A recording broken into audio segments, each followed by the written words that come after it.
આપણે ભેગા થવું છે. હા,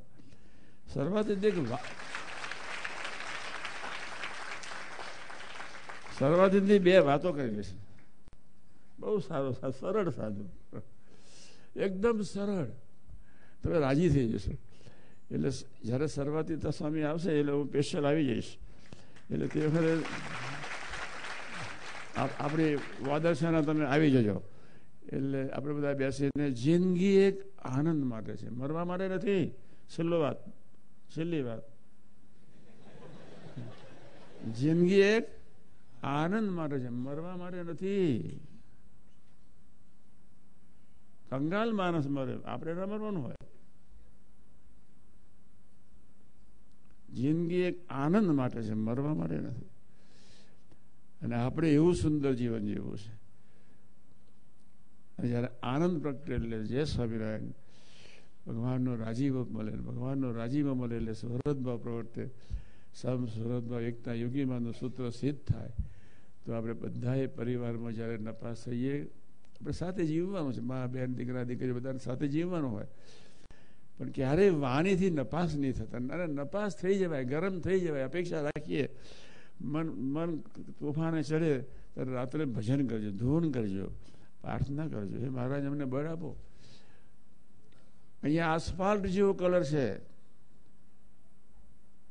અહીંયા ભગવોય છે, વ્હાઈટે છે, અને મિક્સ સરસ છે. પ્રભુની મૂર્તિ ભગવા કલરની, એનો પ્રકાશ જ્યોતિ ભગવા કલરની છે.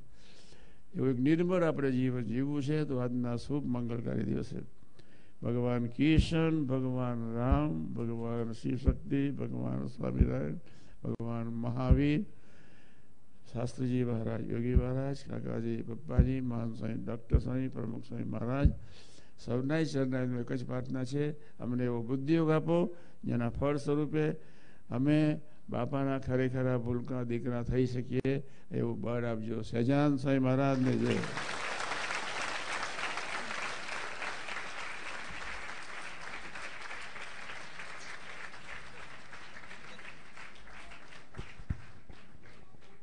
પરમ પૂજ્ય સ્વામી શ્રી આપણી વચ્ચેથી પધારી રહ્યા છે. સૌને નમ્ર પ્રાર્થના કે આપણે આપણા સ્થાન ઉપર જ બેસી રહીશું. પરમ પૂજ્ય સ્વામી શ્રી, સંતો અને સ્ટેજ ઉપર બિરાજમાન મહેમાનો આપણી વચ્ચેથી વિદાય લે એ પછી જ આપણે અહીંથી ઊભા થવાનું છે.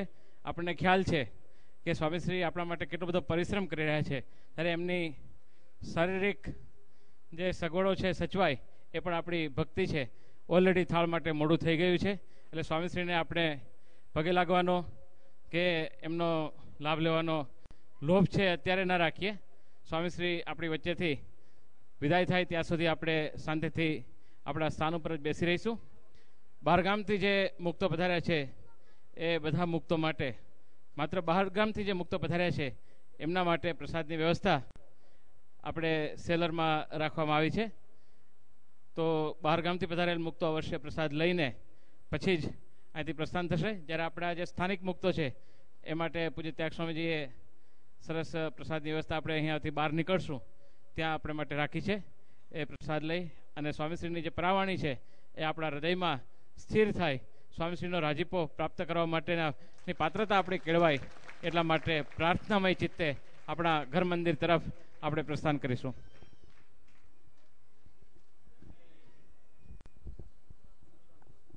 આપણે ફરીથી યાદ અપાવું કે આપણે આપણા સ્થાને જ બેસી રહીશું.